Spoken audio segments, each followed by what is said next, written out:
Gloria a Dios, qué privilegio poder estar aquí, cantar para el Señor y ahora oír la palabra. Amén. Amén. Creo que Dios tiene cosas preciosas esta noche para ustedes y para mí.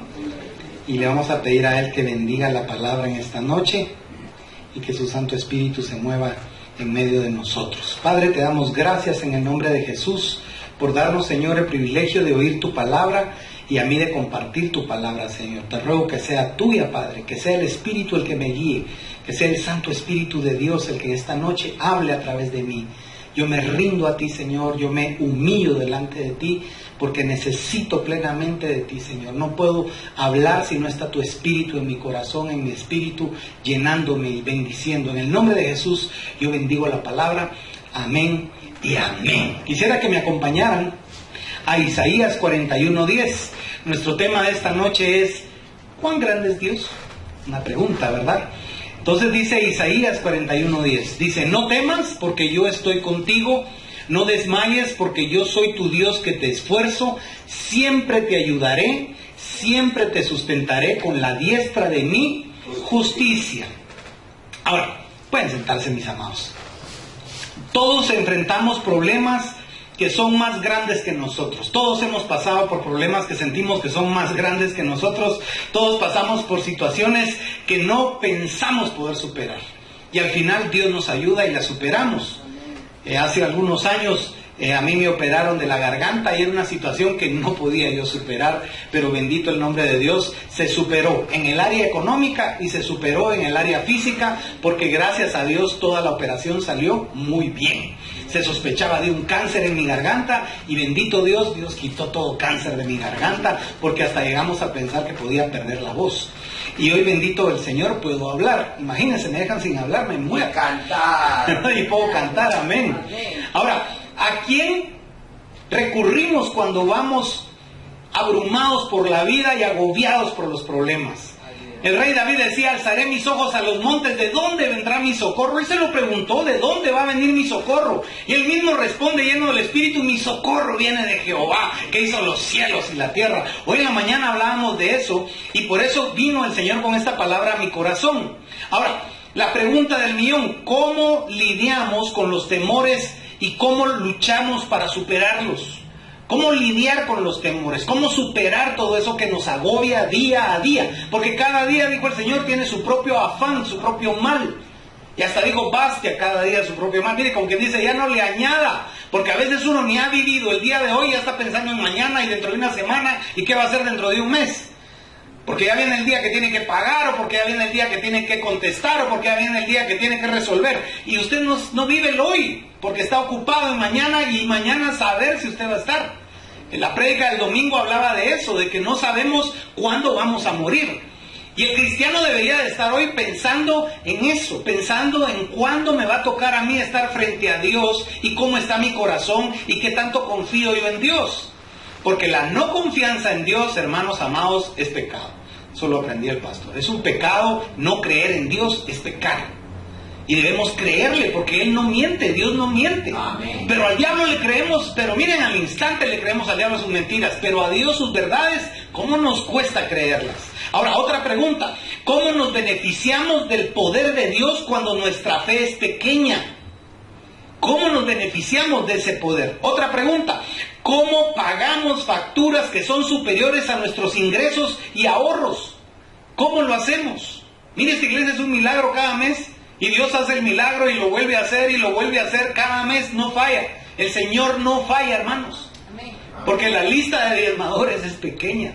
Porque nuestro pastor no se ha dedicado a pedir dinero, sino a tratar de llevar la verdad al corazón de los hermanos. Llevar la palabra de Dios al corazón de la gente. Él no fue llamado a hacer fortunas de dinero. Él fue llamado a traer almas a Cristo. Ese es el llamado de nuestro pastor. En otros lugares puede haber otro llamado y no voy a juzgar ni a criticar a nadie. Cada quien es cada quien. Y cada quien va a rendir cuentas delante de Dios. Pero en esta iglesia el punto no es el dinero. El punto es las almas que hay que salvar. Entonces, aquí nosotros vemos cada mes cómo Dios paga las facturas. Cómo Dios paga las facturas, paga la luz, paga el agua, paga los teléfonos, los salarios, paga todo Dios, todo lo paga Dios. Y nos da y nos da y no se cansa de darnos porque Él es ilimitado en sus recursos. Ahora nosotros tenemos que creer en eso y cómo nos cuesta aplicarlo en la propia vida. Ahora, otra pregunta, ¿Cómo conquistamos enemigos que son más fuertes que nosotros? ¿Será que somos como David, que enfrentó a Goliat y le dijo: tú vienes a mí con lanza, jabalina, escudo, con todo lo que traes, y yo voy a ti en nombre de Jehová? O sea, yo no necesito todo ese pertrecho de guerra que tú tienes, porque yo tengo a Jehová de mi lado, y hoy te entregará Jehová en mi mano, le dijo, y te voy a quitar la cabeza. Y ojo, porque no tenía espada. Mire lo que hace la fe. Usó la propia espada del gigante para quitarle la cabeza. Incluso hasta la guardaron los sacerdotes, la espada de Goliat. Y en un futuro se la dieron a David cuando huía. Le dieron esa espadota. Imagínense qué gran espada de haber sido. Y le dieron esa espada porque no había espadas en Israel. Las únicas espadas eran la de Saúl y la de Jonatán, y no había más espadas porque los filisteos eran los que fabricaban y afilaban. Entonces no había espadas en Israel, y entonces a David le dan la espada de Goliat. Y realmente con todo derecho, porque él fue el que lo venció. Y con esa espada le quitó la cabeza al gigante. Ahora yo pienso, cuando él empuñó esa espada, qué recuerdos los que ha de haber tenido de su victoria. A veces usted tiene que enfrentar la vida y se le olvida todo lo que Dios ya hizo por usted, porque uno es malagradecido. A uno rápido se le olvida todo lo que Dios hace por nosotros. Y entonces tenemos que recordar. ¿Sabe que hace muchos años oí una predicación en Quetzaltenango de un predicador, un pastor americano, y él decía que cuando en las batallas, al final de las batallas, se reunían los ejércitos, en la noche encendían fogatas y empezaban a recordar cómo Dios los fortalecía en medio de la batalla, y contaban sus anécdotas y sus historias de la batalla, pero llegaba un punto donde se emocionaban tanto que gritaban y alzaban la voz y glorificaban a Dios porque Él había estado con ellos y les había dado la victoria. Entonces este hermano decía que nosotros los cristianos deberíamos de vivir así, recordando las victorias que Dios nos ha dado, porque así como hemos tenido problemas, hemos tenido también respuestas de Dios milagrosas. Y eso es lo que hay que recordar todos los días. Hay que recordar que nuestro Dios no se cansa, hay que recordar que nuestro Dios es sin límites para bendecir, y dice Él en su palabra que sus planes son de bien y no de mal para nosotros. Dios solo tiene planes de bien. Dice su palabra en Romanos que todas las cosas ayudan para bien a aquellos que aman al Señor, los que conforme a su propósito han sido llamados. Y ustedes son llamados de Dios. Están aquí porque el Espíritu los llamó para estar aquí. Lamentablemente faltan muchos, pero espero en Dios que un día reciban el llamado y vengan, porque Dios lo que quiere es bendecirnos, hermanos. Venir a la iglesia es venir a llenarnos de bendición. Mira, a la mitad de la semana poder cargar el corazón de fuerza de la palabra es importante. La congregación debe estar unida y debe de estar presente, porque eso bendice a los hermanos y hace crecer su espíritu. Ahora, demos de paso al Dios Todopoderoso. Y vea conmigo nuevamente esa llamada en Isaías 41:10. Al principio, solo las primeras dos palabras. No temas. ¿Sabe por qué Dios dice no temas? Y lo dice muchas veces en la Biblia. Esas dos palabras Dios las repite y las repite en la palabra. Valga la redundancia. No temas. Porque el temor, ¿qué hace, hermanos? Mata la fe. ¿Y la fe qué es? La certeza de lo que se espera, la convicción de lo que no se ve. ¿Y cómo viene a nosotros? Por oír la palabra. ¿Y la fe es nuestra? No, nos la da Dios. Pero ese regalo de Dios se desperdicia cuando uno teme. Y todos sufrimos de temor. Hemos aprendido con nuestro pastor que hay temor al temor. Hay gente que tiene miedo al miedo. Hay personas que no tienen ni un problema en algún momento, pero tienen miedo de que ya va a venir el problema. O sea, no tienen problema realmente, pero están sufriendo pensando que algún problema va a ocurrir. Incluso llamamos los problemas, en vez de llamar bendición, hermano, llamamos los problemas y las calamidades. Uno debe llamar la bendición cada día. Amén. Créeme que le estoy predicando a usted, pero me estoy predicando más a mí que a usted. Porque uno tiene que llamar la bendición. Y uno, ¿cómo habla de mal? Uno habla mal, hermanos. Mira, así como dijo Isaías cuando estuvo frente a Dios, fíjese que en ningún momento de su vida él había sido confrontado. Hasta cuando ve el trono de Dios y queda postrado ante esa grandeza, él dice: ay de mí, estoy muerto. Y de lo primero que habla es de que hay inmundicia en sus labios, llenos del mundo. Y dice que la gente con la que él habita es gente llena de labios inmundos. Y sus ojos están viendo al Todopoderoso y dice: estoy muerto. Juan, el del Apocalipsis, cayó como muerto también ante la presencia de Dios. Porque, hermanos, ¿quién puede estar de pie ante la presencia de Dios? Él es todopoderoso, es grande y es santísimo. Y Él está ahí para nosotros. ¿Sabe que Dios no está enojado? Dios está deseoso de amarnos. Dios está deseoso de bendecirnos a sus hijos. Dios quiere traer para nosotros cosas maravillosas. Por eso Él dice, yo estoy contigo, yo te ayudo. La diestra de su justicia, hoy en la mañana decía el pastor, es Jesucristo, la derecha de Dios. Explicaba que los reyes en la antigüedad copiaron eso de Dios y tenían los reyes a uno que era el que ejecutaba todas las órdenes del rey, actuaba incluso muchas veces de propia cuenta porque él sabía que era lo que el rey quería. Y ese era la mano derecha del rey, copiando lo que hace Dios. O sea, Dios tiene una diestra de justicia y esa diestra es Jesús. Él nos presenta justos delante de Dios por haber muerto en una cruz. Entonces es un recurso inagotable el amor de Jesús y su sacrificio. No debemos menospreciar eso. Debemos vivir fortalecidos en nuestro corazón y no tengamos miedo de Dios. Los hijos de Dios no debemos temer acercarnos a Dios porque Cristo es el camino para ir a Dios. Hay un camino para nosotros y el camino es Jesús. Ahora, fíjese que desde Génesis al principio el temor entró en la tierra por el pecado. Porque vea conmigo lo que dice Génesis 3:10. Mire cómo dice la palabra. Dice en Génesis 3:10. Y él respondió, oí tu voz en el huerto y tuve, ¿qué dice? Miedo, porque estaba desnudo y me escondí. Y fíjese la pregunta de Dios. Ahí vino la primera oportunidad de Dios para que el hombre se arrepintiera. Él le dijo a Adán, ¿quién te dijo que estabas desnudo?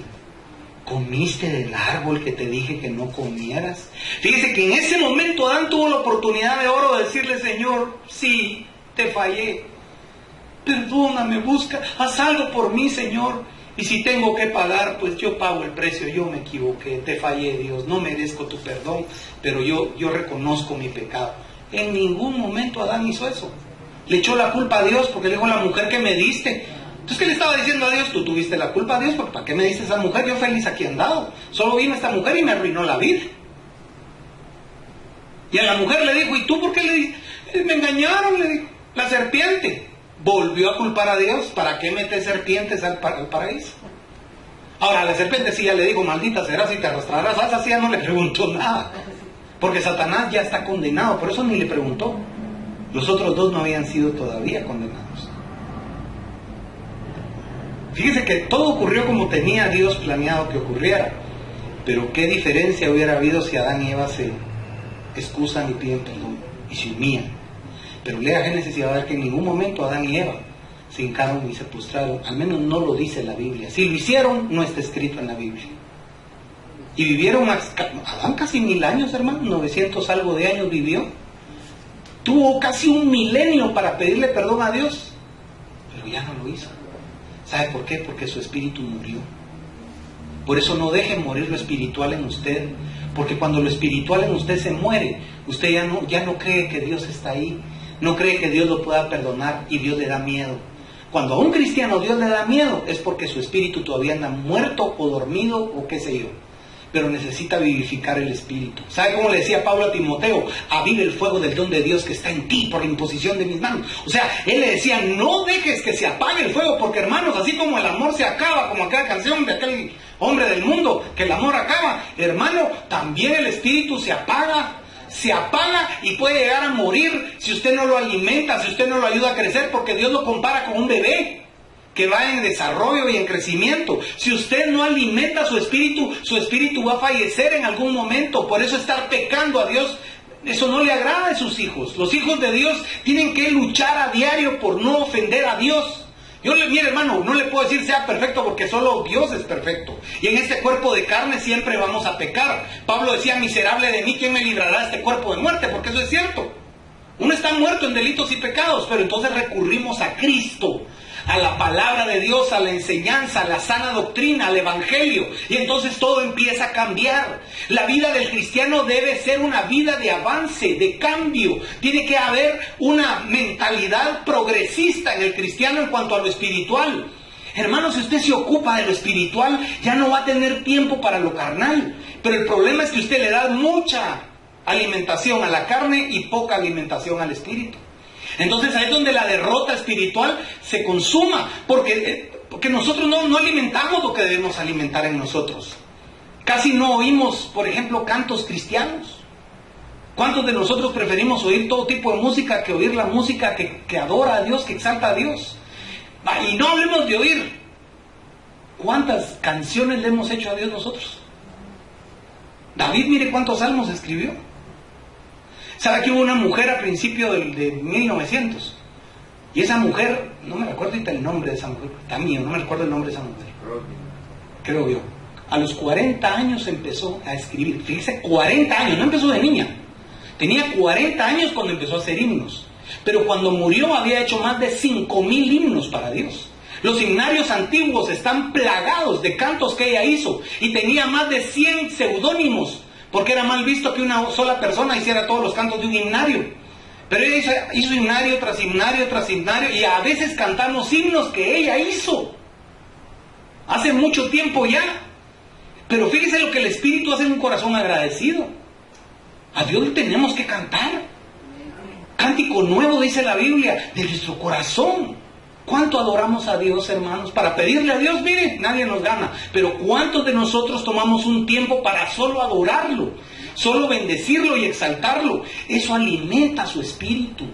Eso lo hace crecer espiritualmente porque va a tener intimidad con Dios. Cuando Moisés subía al monte a tener intimidad con Dios, resplandecía al regresar, brillaba como luz, porque era la condición de Adán cuando caminaba con Dios. Él estaba lleno de luz, él era luz, pero se veía la luz del Espíritu en él. Pero al pecar esa luz se apagó. Y por eso en Moisés, con el tiempo de estar lejos de Dios, se apagaba el resplandor que había en él y en su rostro. Por eso hasta un velo le pusieron. Porque si no la gente iba a pensar mal. Pero lo que sucede es que al no estar en la presencia de Dios, eso mire, cuando usted se aleja de Dios, se apaga, hermano. Un leño solo no arde, tiene que estar en una hoguera junto a otros para arder. Tenemos que avivar el fuego, amén. Porque entonces vamos a poder enfrentar los problemas. Ahora, antes que el miedo entrara al mundo o a la historia de la humanidad, Dios ya estaba bendiciendo y ya estaba presente antes que el miedo. Vea conmigo Génesis 1:1. Esa se la sabe de memoria. En el principio creó Dios los cielos. No había miedo todavía, y Él ya estaba creando los cielos y la tierra. Y sabe algo, se va a terminar todo, pero va a seguir Dios ahí. Incluso el miedo se va a terminar un día para nosotros los hijos de Dios, porque al estar en su presencia ya no va a haber más temor, ni tristeza, ni dolor, ni enfermedad, ni nada de eso, que hoy nos aflige y nos agobia. Pero mire lo que dice Apocalipsis 21:6. Y me dijo, hecho está. Yo soy el alfa y la omega, el principio y el fin. Al que tuviere sed, yo le daré gratuitamente de la fuente del agua de la vida. Note que en Huerto de Edén había un árbol de la vida. Pero aquí está diciendo él que nos va a dar de una fuente de agua de vida. Ahora, fíjese que usted hoy está bebiendo de esa agua y ni cuenta se ha dado. Porque el agua de vida es la palabra de Dios. Es agua y es alimento. Las dos cosas. Quita la sed, pero también el hambre. La palabra de Dios es viva y eficaz y más cortante que toda espada de dos filos y penetra, hermano. La palabra de Dios es fuente de vida. Nosotros tenemos que leerla, anhelarla, amarla, cuidarla, llevarla en nosotros y no desperdiciar la vida en no tener en cuenta la palabra de Dios en las decisiones. Tenemos que tomar al Señor muy en serio.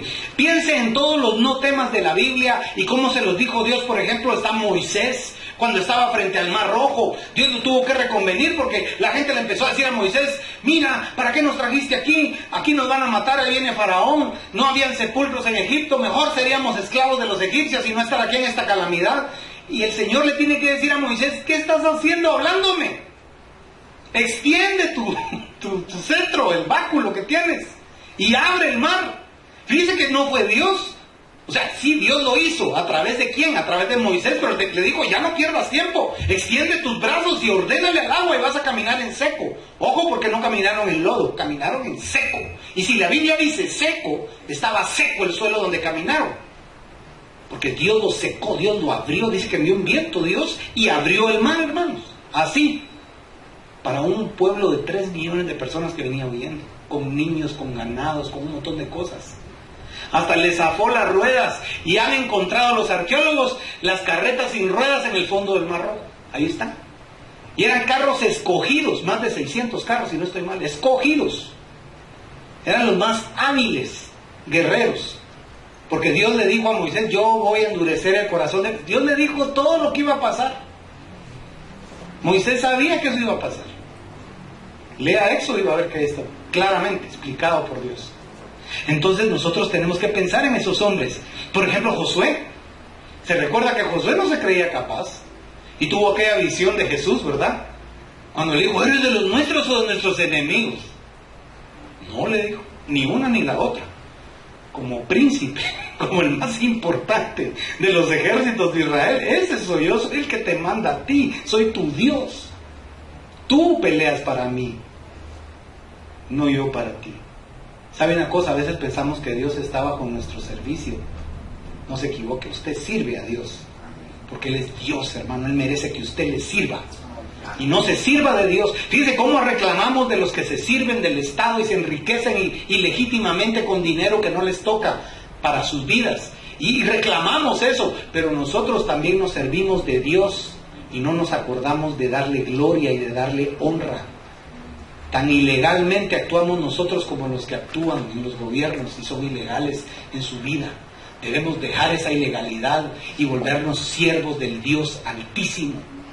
Fíjense que hay un grupo de ancianitos que se ponen en la Sexta Avenida, o Quinta Avenida es, en la esquina de la Quinta Avenida, donde está la biblioteca, en donde había un banco y ahora está cerrado. Ahí en ese lugar se ponen estas personas con unas bocinas que suenan horrible, casi ni suenan. Y están ahí con la guitarra y el micrófono cantando casi todos los días, están ahí.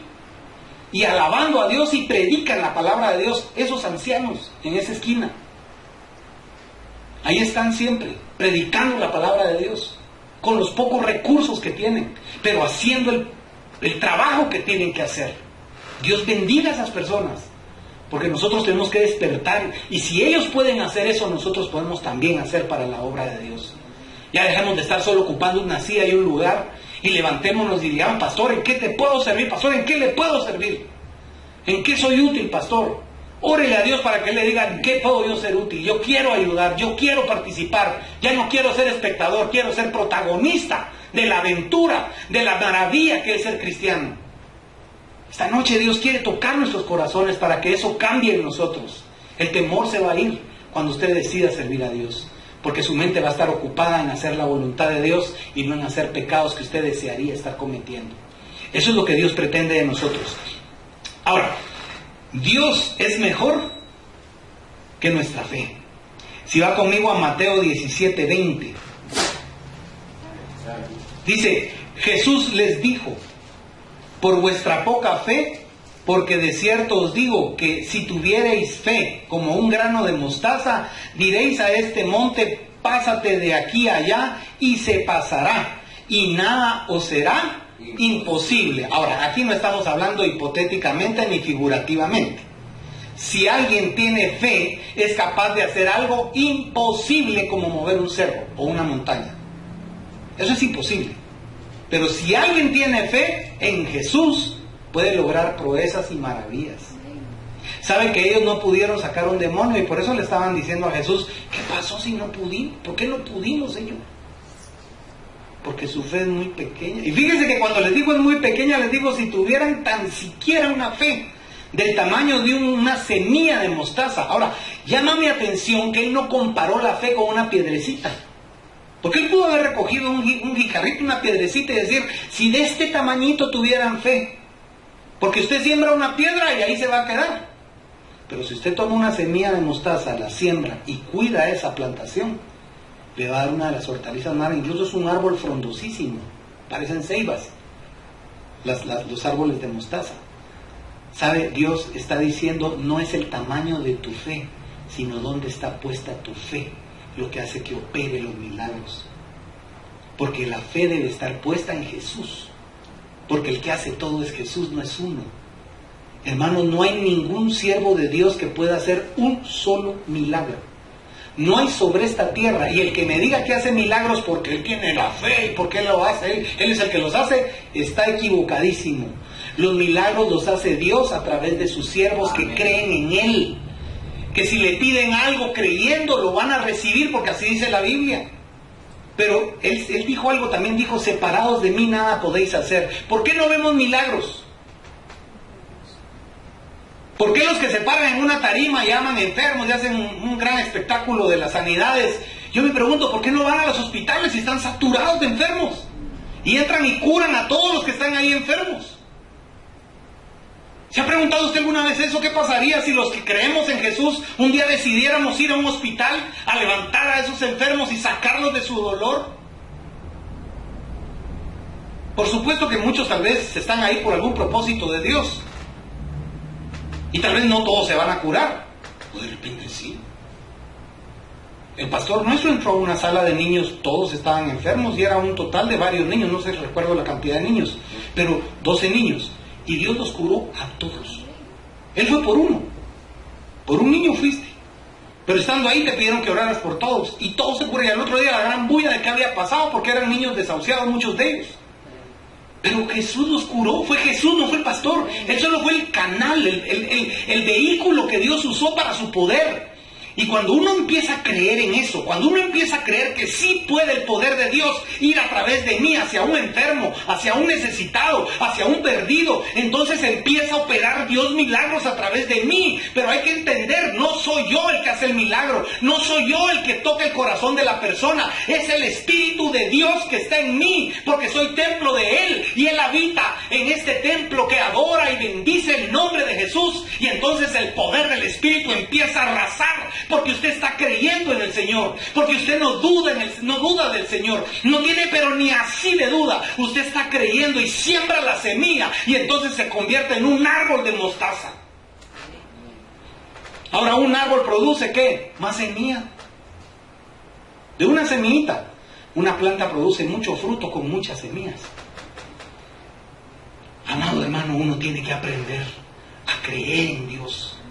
Aprendamos. Oremos, pidámosle a Dios, nunca es tarde, no importa su edad, no importa el tiempo que ha estado sobre esta tierra, nunca es tarde para vivir la emoción de estar dentro del plan de Dios y dentro de la voluntad de Dios. A veces preguntamos, ¿será la voluntad de Dios que le diga a este perdido que Cristo lo quiere salvar? Hermano, Dios dice que vayamos y prediquemos el Evangelio. No estemos preguntando si es la voluntad de Dios. El día que tenga usted la oportunidad de abrir la boca y decirle a alguien que Cristo puede salvarlo, dígaselo. Ore para que Dios lo llene de poder, de unción, de gracia. Y entonces esa persona va a recibir una semilla. Posiblemente lo mande a volar. Posiblemente lo rechace. Pero ¿qué importa? Usted ya dejó la semilla y esa semilla va a llevar fruto, porque nunca regresa vacía la palabra de Dios. ¿Sabe que hace un tiempo vi a un hombre en Panamá subido en un tren y empezó a predicar? No sé si era un bus o un tren, pero empezó a predicar con sencillez, pero le habló a la gente de que tenían que arrepentirse y que eran pecadores y si no tenían a Jesús iban a ir al infierno, pero les habló el mensaje tan claro y muchos en ese bus aplaudieron cuando él terminó de hablar y habló de que Dios no era religión, que Dios era una relación íntima y una experiencia maravillosa. Y contó todo lo que Dios había hecho por él. Qué importante que a donde vayamos seamos luz, hermanos. Qué importante que donde nos paremos demos la gloria a Dios. A veces nosotros en vez de dar luz lo que damos es tinieblas. Porque andamos amargados, tristes, derrotados, mal encarados. Y Dios no quiere eso de sus hijos. Tenemos que brillar, porque Él brilla en nosotros. Es la gloria de Él, no es ni nuestro brillo, son brillos que Dios da a sus hijos. Deje de ser como la luna que solo refleja la luz y conviértase en un sol de justicia como es Jesús. Porque es una estrella. Y la estrella da luz propia. Está encendida, es un sol. Y Dios quiere que, porque Él dijo, ustedes son la luz del mundo. Dios quiere que iluminemos al mundo, que le demos luz al mundo. Luchemos por eso, porque eso es algo necesario. Ahora vea conmigo, por favor, porque sabe algo, María, llorando, vio el poder de Jesús haciendo algo imposible, levantando a su hermano muerto. En San Juan 11, versículos 43 y 44, dice la palabra de Dios. Y habiendo dicho esto, clamó a gran voz. Note que no habló bajito. Aquí el Señor está hablando en gran voz, alta voz, grito. Está diciendo, Lázaro, ven fuera. Fíjese cómo habló Dios fuerte, con autoridad. Y mire el resultado. Y el que había muerto salió atadas las manos y los pies con vendas y el rostro envuelto en un sudario. Jesús les dijo, desatadle y dejadle ir. Note que no fue Jesús el que lo desató. ¿Sabe por qué? Porque hay una enseñanza. Cristo levanta al muerto espiritual, pero Él dice, ve ahora y quítale todo lo que le estorba. esas ataduras de su vida, ve y ayúdalo. Ora por él, sé su hermano, porque él es tu prójimo, ha vuelto a vivir. Dice lo que tenemos que hacer. Y sabe algo, antes de esto Jesús le dijo a Dios, y lo oyeron: gracias, Padre, porque tú siempre me oyes. Él habló con su papá. Y por eso pudo gritarle a Lázaro, Lázaro. ¿Y sabe qué le dijo Marta? Marta le dijo, Señor, ya llévele. Está tan putrefacto que el olor, aunque hay piedra, sale el olor de mi hermano podrido. Jesús ni siquiera le contestó. Fue y efectuó el milagro. ¿Y sabe por qué? Porque el Espíritu de Dios estaba en él y él obedecía a su papá. Y desde que le dijeron que Lázaro estaba enfermo, él dijo, va a morir. Hay un propósito en esto. Él sabía que Dios iba a glorificar. Imagínese que usted sepa que Dios se va a glorificar en lo que usted va a hacer en unos días. Que llegue a tener tal relación usted con Dios, que Dios le diga qué es lo que va a pasar sin que usted lo esté buscando. Que le diga, dentro de unos días vas a hacer esto y vas a hacer esto porque yo voy a glorificar mi nombre. Amén, Señor. Y que usted esté creyendo, usted no duda. Y no se lo dice a nadie, pero llegado el momento usted actúa, porque el Espíritu lo está guiando. Sabe que Cristo dijo que Él todo lo que enseñaba, todo lo que decía, su Padre Celestial se lo ordenaba y Él cumplía la voluntad de su Padre, porque era su deleite hacer la voluntad del que lo había enviado a la tierra. Ojalá los hijos de Dios viviéramos en esa obediencia, ¿verdad? Porque, hermanos, si viviéramos en esa obediencia, haríamos cosas impresionantes en la labor como hijos de Dios. Ahora, Dios es más rico que nuestras deudas. Usted puede tener la deuda más grande del mundo, pero Dios tiene más que esa deuda. Y para Él no hay nada imposible. Vea conmigo Filipenses, capítulo 4, verso 19. Mi Dios, pues, suplirá todo lo que os falta conforme a sus riquezas en gloria en Cristo Jesús. Note que el motivo por el cual Dios le va a enviar la riqueza es Cristo Jesús. No es porque usted haga pactos o porque usted esté sembrando supuestas semillas de billetes. Los billetes, hermanos, son billetes. Es dinero. Cuidado, porque si a usted le dicen que por darle a la iglesia dinero, usted está sembrando dinero y le va a salir un árbol de dinero, discúlpeme. Cuando Dios da la riqueza, dice que Él hace rico al que Él quiere hacer rico. Y el que está pobre, Él sabe por qué está pobre, porque Jesús dijo, pobres siempre van a haber. Él no dijo que la pobreza se iba a acabar en el mundo. Y yo creo que eso es bueno, que haya pobres, porque entonces los que tienen que practicar la misericordia. Y los que reciben tienen que practicar la humildad de aprender a recibir lo que se les da. ¿Sabe que estaba viendo un video que me conmovió hasta las lágrimas? Un joven dijo, voy a hacer un experimento, me voy a hacer pasar por indigente. Y voy a ir a pedirle a los indigentes dinero o comida y a ver qué pasa, dijo. Y fue con los indigentes en Estados Unidos y se acercó a un hombre de color que estaba sentado en un árbol con un montón de bolsas con basura. Y ese hombre estaba ahí sentado y él llegó descalzo, este muchacho llegó descalzo y se le quedó viendo al morenito y le dijo, ¿tienes dinero? Tengo hambre, le dijo, y no he comido, ¿me puedes dar dinero? Y el hombre empezó a buscar entre su bolsa el indigente y sacó todas las moneditas que tenía.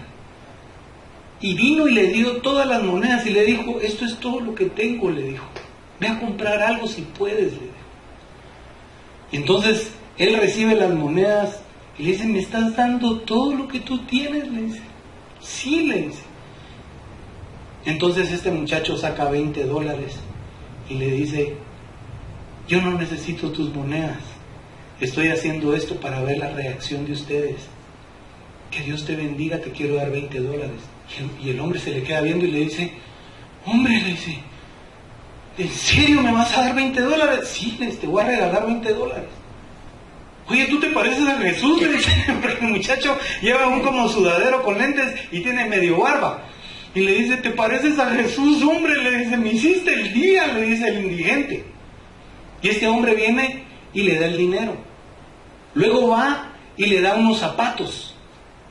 Luego va con una mujer como asiática, con una como gorrita en la cabeza, y la mujer asiática solo tiene cosas en unas bolsas. Y él llega y le pide dinero o comida y le dice, no tengo dinero, pero te puedo dar un pan que saqué de la basura, pero está bueno, le dice, no está mordido, está bueno, solo lo botaron, yo vi cuando lo botaron, porque no lo quisieron, pero cómetelo, le dice. Y le da el pan. Entonces él viene y le da dinero y ella le dice, pero es tuyo el dinero, le dice ella asustada, porque él saca los billetes y le da dinero a ella. ¿Y sabe qué? Después sale él orando con ella y él le dice, gracias por darme lo que tú te pudiste comer. Entonces dice ese muchacho, miren, este es mi saldo del banco, y tiene como $300 en el banco. Él dice, ese es mi saldo en el banco. Esa gente me dio todo lo que tenía y son indigentes, y todos, sin excepción, a todos los indigentes que les fue a pedir, todos le dieron. Lo sorprendente fue que al que le regaló zapatos nuevos, como le dio 2 pares, tomó uno de los pares y fue a buscar un indigente para regalarle el par. O sea, cuando alguien quiere dar, decía él, va y da, no esperes a ser rico para darle a alguien, dice él. Porque si no puedes dar ahora que no tienes, cuando tengas mucho tampoco vas a dar, vas a ser avaro en tu corazón. Pero Jesús quiere que des, porque esa es una de las claves que hoy vamos a ver. A veces no tenemos porque no damos. Yo tengo años de ver a mi padre dar. Tengo años de ver a este hombre dar. Y lo digo para la gloria de Dios. Pero este es el día que nunca he visto a Dios dejar de dar mucho más abundantemente lo que Él da. Y por eso yo doy. Mire, hermano, yo no creo en los seguros. No creo, Dios me perdone, no creo en los seguros. Mi seguro es hacer la voluntad de Dios. Y cuando puedo darle a alguien, yo voy y le doy, porque aprendí de mi papá a dar. Cuando usted le da al pobre, dice la Biblia que le está prestando a Dios. Y Dios le va a devolver con intereses, pero mucho más que lo que un banco le pueda dar, mucho más que lo que una financiera le pueda dar, mucho más que lo que un paraíso fiscal le pueda ofrecer. El Señor de los cielos le va a devolver multiplicado por mucho lo que usted da con amor. Todo lo que usted dé, sepa que Dios, si usted lo dio con sinceridad, con limpieza de corazón y en el nombre de Jesús y para la gloria de Jesús, lo que usted dé, Él se lo va a multiplicar, pero entienda que eso es por Jesús, no es por usted y su bondad, porque ni usted ni su bondad son nada delante de Dios. Mis mejores obras son trapos de inmundicia, dice la Biblia. Yo no puedo llevar una ofrenda limpia si no es Cristo el que la purifica para que sea limpia ante Dios. Es Dios el que purifica la ofrenda. Es Jesús el que purifica la ofrenda. Entienda eso. Cuando haga el bien para alguien, hágalo para la gloria de Jesús. Y usted va a ver la respuesta de Jesús para su vida. Entienda que no es por dar ofrendas que la gente se hace rica. Eso le da asco a Dios. Porque muchos pastores se enriquecen a raíz de conmover los corazones y obligarlos casi que a dar a la fuerza. Y meterles el miedo de que si no dan, el Evangelio no va a llegar aquí, no va a llegar allá. Mentira, porque 2000 años tiene el Evangelio de estar llegando en todo el mundo. Aunque la gente no dé dinero, el Evangelio va a llegar, porque el Evangelio es de Dios. Y es Dios el que lo lleva al corazón del hombre perdido.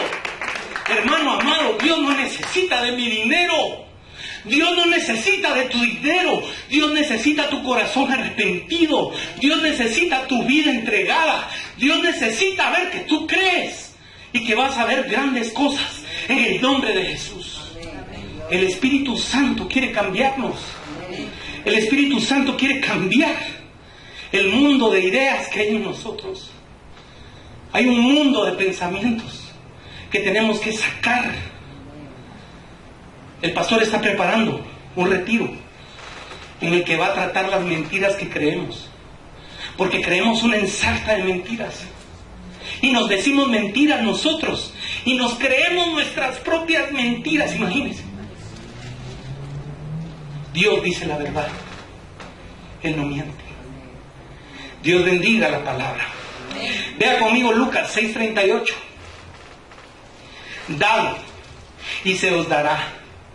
Medida buena, apretada, remecida y rebosando dentro de vuestro regazo, porque con la misma medida con que medís, se os va a medir. ¿Sabe algo, hermano amado? El Señor dice, va a ser medida buena, apretada, porque la van a empujar, la van a mecer para que dé más lugar a más bendición. Y en el regazo quiere decir que en nuestra propia ropa, en nosotros mismos se va a dar todo eso. Pero cuando usted da, por amor de Dios, entienda. Usted no da porque tiene necesidad que Dios le pague las deudas, no. Usted da porque usted quiere hacer lo que hacía Jesús. Usted se quiere parecer a Jesús. Y usted le pide a Él que lo guíe. Hermano, cuando Él le diga, no des, pues no dé. Y cuando Él le diga, ahora da, entonces dé. Y mire, va a ocurrir algo curioso. Porque de repente le va a pedir Dios que le dé a quien usted considere, no, pero si Él tiene. Y Dios le va a decir, dale.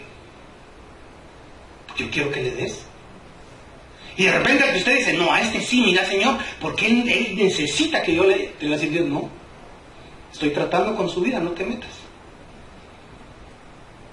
Y nos va a dejar sorprendidos Dios.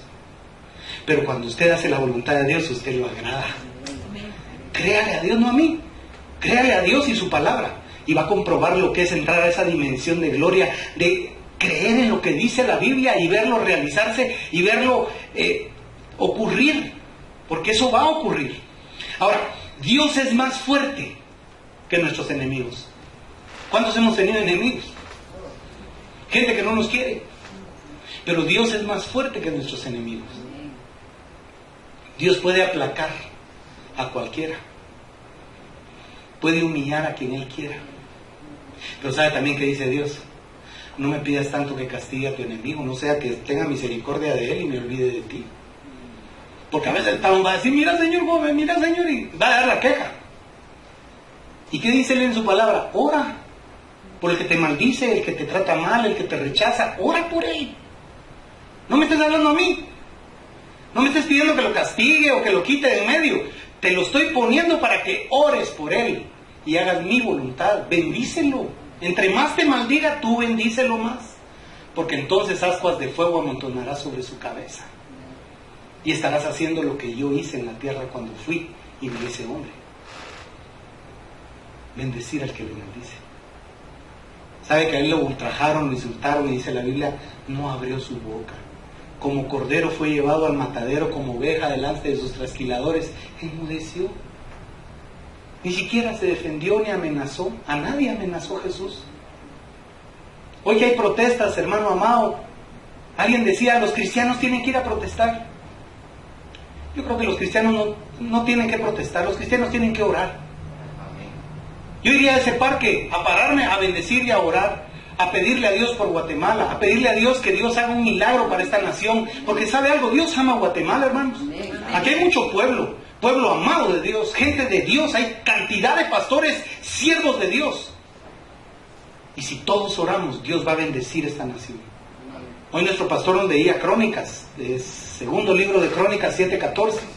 Si se humillaren mi pueblo sobre el cual mi nombre es invocado y oraren y se arrepintieren de sus malos caminos, yo oiré desde los cielos, dice el Señor, y sanaré su tierra. Humillémonos bajo la poderosa mano de Dios. Oremos por los gobiernos. Mire, hermano amado, todos están en contra de estos corruptos. Pero ¿sabe qué? Oremos. Que Dios haga su poder valer más que cualquier corrupción en esta nación. Y que Dios bendiga a Guatemala. Y que Dios levante esta nación. Y aunque llegue un corrupto al gobierno, oremos para que el poder de Dios lo cambie y respete su lugar y haga lo que tiene que hacer para que esta nación camine bien. Porque ¿sabe algo, hermano? Quede quien quede. Si no está Dios, de nada le va a servir. No importa el candidato que gane. No importa. Si oramos los hijos de Dios, créame, Dios va a obrar en bendición para Guatemala. Oremos por Guatemala. Yo amo esta nación. El otro día le decía a mi hijo, yo amo esta nación y le agradezco a Dios haber nacido en Guatemala, porque es un país maravilloso y hermoso, lleno de gente buena, de gente que vale la pena. Esta nación es poderosa. Esta nación es rica por la bendición de Dios. Amén. Aquí hay palabra. Y ¿sabe algo? Guatemala va a enviar siervos al mundo como ya lo ha hecho. Siervos que van a ir y van a llevar el mensaje de Dios, la doctrina sana de la Biblia. Oremos por Guatemala. Oremos para que haya temor de Dios en aquellos que están en un puesto de privilegio, para que dejen de servirse y empiecen a servir, y que hagan lo que tienen que hacer en ese puesto que tienen para que este país sea grande. Oremos. Dios puede cambiar, hermanos, la situación. Él es Dios y dice que si creemos y tenemos fe, entonces todo va a funcionar. Ahora, vayamos al Salmo 18:3. Ya estoy terminando.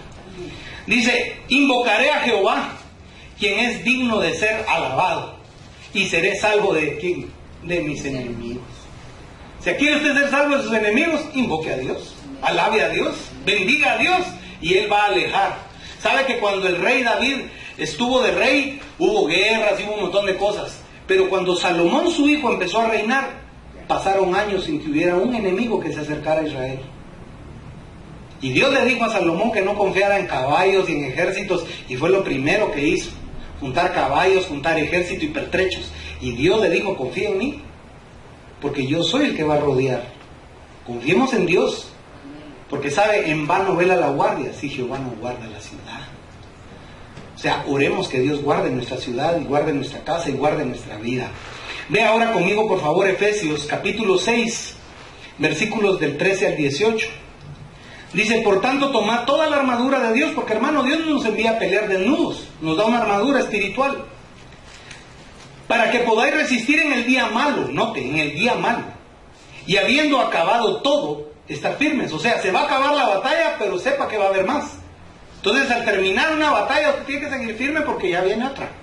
Pero siga armado, siga bendito por toda la armadura de Dios.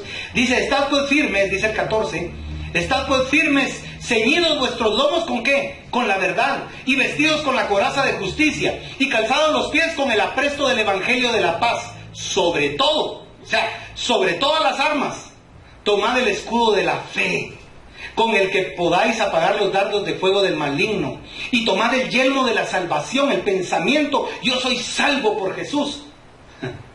Es un casco en la cabeza. Y la espada del Espíritu, que es la palabra de Dios. Ahora, el pastor siempre ha dicho de la lanza de la oración, y aquí está en el verso 18: orando en todo tiempo, con toda oración y súplica, en el Espíritu, con mayúscula. O sea, cuando oramos, pastor, tenemos que orar llenos del Espíritu Santo, para que esa oración lleve poder. No ore en su espíritu, ore en el Espíritu Santo, porque entonces Él va a guiarlo para decir lo correcto en su oración. Ahora dice: en el Espíritu, y velando en ello con toda perseverancia y súplica por todos los santos. Y si sigue leyendo, dice el apóstol: y por mí, dice, porque hay que orar por los siervos, amén. Tenemos que bendecir a los pastores, tenemos que orar por nuestro pastor y pedirle a Dios que lo bendiga y que lo siga usando con poder. Ahora, para terminar, vea conmigo Judas 1:24. Y aquel que es poderoso para guardaros, como dice, sin caída, y presentaros sin mancha delante de su gloria con gran alegría. Jesús tiene ese poder, nos limpia de pecado, y por eso podemos llegar sin mancha, sin ninguna contaminación. Y sabe algo, Él dice que Él se deleita en perdonar, pero entienda eso: el deleite de poder perdonar es cuando usted entiende que Él le perdona por amor a usted, porque Él lo amó primero.